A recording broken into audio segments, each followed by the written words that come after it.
तो Cody Rhodes ने just WrestleMania 40 के अंदर रोमन रेंस को हराया और फाइनली वो अनडिस्प्यूटेड चैंपियन बन गया। लेकिन ये जो इनकी टाइटल रेन है क्या लंबी जाएगी या फिर रोमन रेंस के बाद जो है कोडी रोड्स बहुत जल्दी अपनी चैंपियनशिप आ रही है। फाइनली इसको लेकर कुछ अपडेट्स आई हैं सामने। By the way stone cold Steve Austin अगर मैं कहूं ओरिजिनली आने वाले थे Roman Reigns and Cody Rhodes के रेसलमेनिया मैच में और वो नहीं आ पाए, उसके बारे में हम लोग बात करेंगे और भी कुछ तुम्हें अपडेट जानने के लिए मिलेंगी। So hello everybody and welcome back to new video को शुरू करेंगे हमारे Dwayne Johnson the people's champ the rock के साथ में। द रॉक ने रिसेंट टाइम में टीज कर डाला है उनका WWE का कमबैक या फिर WWE की एक और major story line the rock ने किया गया। जस्ट आज से कुछ मिनट पहले उन्होंने एक पोस्ट डाली अपने ऑफिशियल इंस्टाग्राम अकाउंट के ऊपर जिसका स्क्रीनशॉट तुम लोग देख पा रहे होगे। बेसिकली उन्होंने एक स्टोरी डाली है जहां पर स्टोरी का पूरा न्यूज लेटर ये था कि भैया किस तरीके से द रॉक जो है WWE के अपने ग्रेटेस्ट रोल या फिर ग्रेटेस्ट हील वाले कैरेक्टर में आ चुके हैं। तो यहाँ कैप्शन जो द रॉक ने लिखा वो ज्यादा पढ़ने वाला है, लिखा है chapter 1 change the game hashtag final boss या फिर हाइफन फाइनल बॉस और WWE TKO को टैग की है।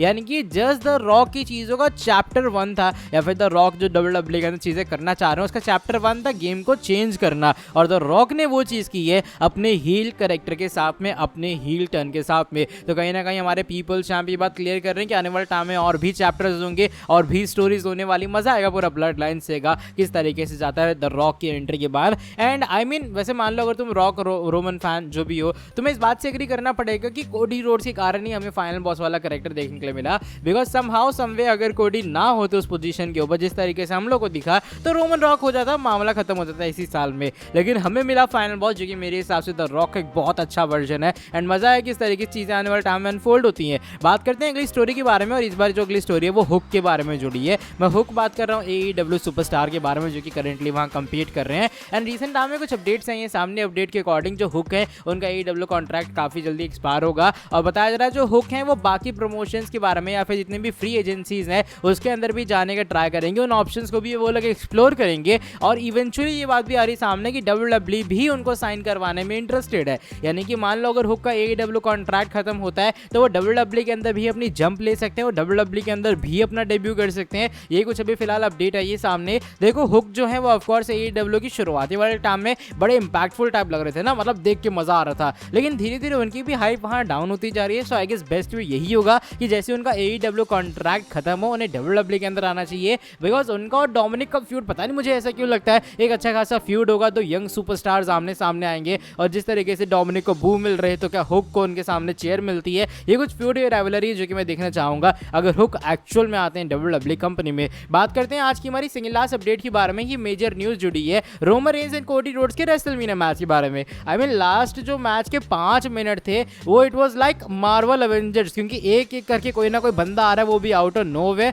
मैच की स्टार्टिंग की थी जे उसो ने और उसके बाद से जॉन सीना द रॉक आए हैं और अंडरटेकर भी हमें उसी रिंग के अंदर दिखाई दिए। बाय द वे तुम लोग को बता दो रिसेंटली अपडेट्स हैं सामने और जैसे हम लोग सोच रहे थे ना कि स्टोन कोल्ड आएगा तो एक्चुअल में प्लानिंग ये थी कि अंडरटेकर की जगह स्टोन कोल्ड शो पर अपीयर होने वाले थे।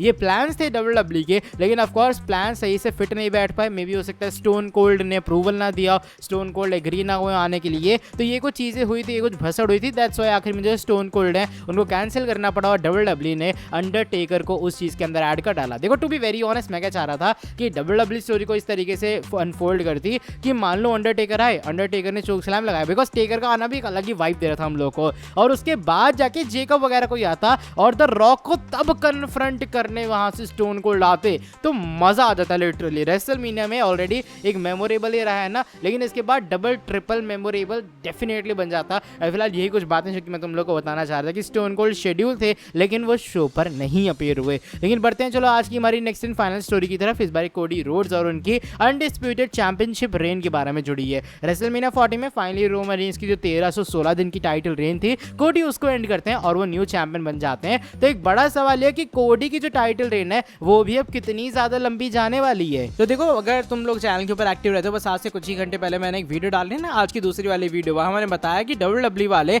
अगले साल यानी कि रेसलमेनिया 41 के लिए जो मैच प्लान कर रहे हैं वो है हमारे Cody Rhodes versus the rock का मैच। अब ट्विस्ट वाली बात है या फिर एक बड़ी बात यहाँ पर आ रही है सामने कि मे बी जो कोडी की टाइटल रेन है वो शॉर्ट टाइटल रेन नहीं होगी, वो अभी फिलहाल ऐसा मैं कह दो कि 1 महीने बाद आ जाएंगे, ऐसा कुछ नहीं होगा। समर स्लैम के अंदर मे बी जो कोडी है तुम्हें टाइटल रिटेन करते हुए नजर आएंगे, बिकॉज रेसलमेनिया 41 के अंदर मोस्ट प्रोबेबली जो द रॉक एंड कोडी का मैच है वो एक टाइटल मैच होगा। अब देखो ये साउंड बहुत फुलिश करेगा अगर WWE रेसलमेनिया 41 में Cody Rhodes versus the rock का टाइटल मैच करवा रही है और उससे पहले कोडी टाइटल हार जाए, कहीं ना कहीं वीक साबित हो जाएगा ना। तो WWE को अगर फाइनल बॉस के खिलाफ उतारना कोडी रोड्स को उन्हें स्ट्रांग दिखाना पड़ेगा, बिकॉज ऑलरेडी जो द रॉक है वो कोडी रोड्स को रेसलमेनिया की नाइट 1 के ऊपर पिन कर चुके हैं। तो द रॉक के पास ऑलरेडी अपर हैंड है। अगर उस सिचुएशन में अब तुम कोडी को टाइटल भी हरवा दोगे और रेसलमेनिया 41 के अराउंड फिर से टाइटल जितवा दोगे तो उस चीज का सेंस बनेगा नहीं, वो हाइप या फिर जो फ्यूड है वो इतना बिल्ड नहीं होगा। तो मे भी जस्ट ये एक तरह की अपडेट आई है सामने की जो कोडी की टाइटल रेन है वो 1 साल तक की हो सकती है और रेसलमेनिया 41 के अंदर जो कोडी है शायद तुम्हारे as undisputed champion walk in कर सकते हैं। फिलहाल ये वो कुछ अपडेट है जो कि मुझे लगा कोडी के फैंस को देनी चाहिए। ऑफ कोर्स कोडी के फैंस खुश होंगे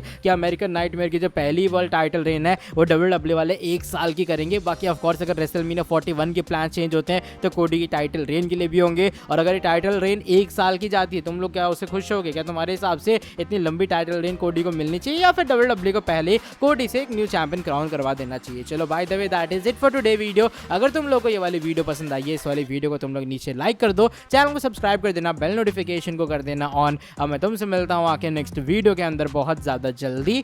till then bye bye, take care.